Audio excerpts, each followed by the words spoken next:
And this is the global forecast for February 2017.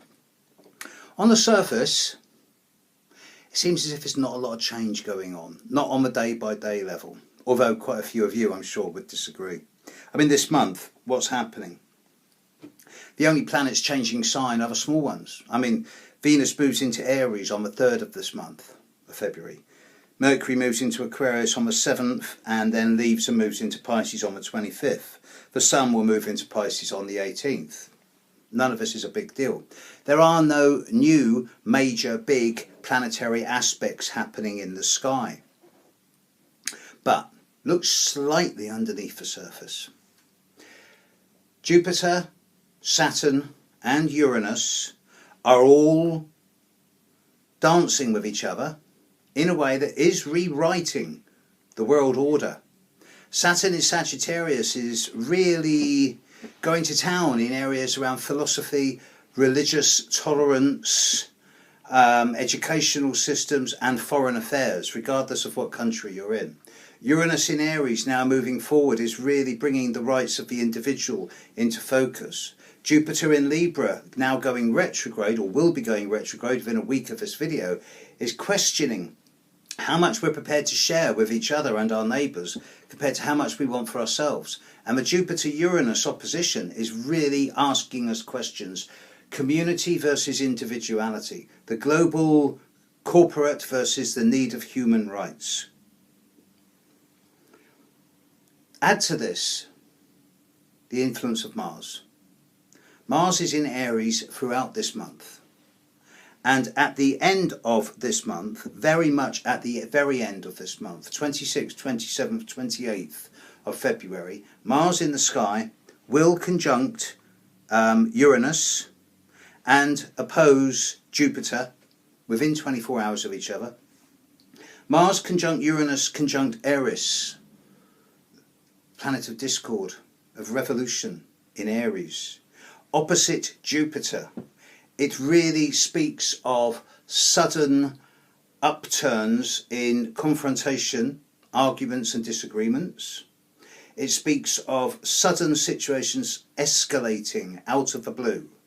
And I really do expect across the world a number of situations to suddenly erupt, whether it be geophysical, as in a volcano or an earthquake, whether it be political, as in one country's political stance suddenly leading to major economic and or other forms of change from countries around them. There's going to be a lot of big changes at the end of February. And this is probably one of the 2 or 3 most critical times of the year. In fact, definitely is. Add to this that at the same time as Mars conjunct Uranus and Eris opposite Jupiter, there is a near total eclipse of the Sun. This is on the 26th of February at 2:59 in the afternoon UK time. Now the actual eclipse, the centre of the eclipse is only going to be going over the southern 10% of Chile, the southern 10% of Argentina, just north of the Falkland Islands, across the South Atlantic, and then dissipating once it hits Southwest Africa, i.e. Angola into Zambia. But there are certain countries that are being directly affected by this eclipse. At the moment of the eclipse, sunset and moon, let me get this right, yes, sunrise and moonrise is going to be over the northwest of the US of A and Canada. It's going to be over San Francisco, the west coast of Oregon, west coast of Washington State, and then up into the west coast of British Columbia before going over the Northwest Territories into the Arctic. The setting point of this is going to be coming down over Moscow and then over Baghdad, down through Kuwait and into Saudi Arabia. So this leads me to assume that there's going to be some type of major political standoff and crises towards the end of this month involving these countries, USA, Russia, Middle Eastern countries, probably to do with warfare and oil. Hope not, but probably. It's certainly the most volatile time of the year. And as I've said a number of times before, by the time we get into the middle of March 2017, the hardest time of this year is over. But this is perhaps the biggest trigger point. For the rest of us, yes, well, there's a partial eclipse of the moon in Leo on the 11th of February, but that's not a big deal. In fact, that's helping quite a few people. But I suggest that over this coming month, the world is going to get to be a slightly crazier place. In fact, not just slightly, more so.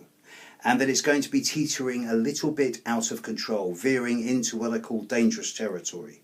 And I can only advise my friends, my colleagues, the people who come to me for advice, I can only say, look, hold the middle ground. The world's going to need steady, sane and stable people as we get into the end of February. By the time we're into the second week of March, the worst of this is going to be over. But around the end of February, folks, hold the centre ground and be strong both for yourselves and for the planet. We're going to need it. There's going to be enough nut jobs and fruitcakes out there creating a big mess, and don't join them. Stay sane. More on this one later. Have a good month, folks. Let's get through to mid-March and then we can all breathe a big sigh of relief.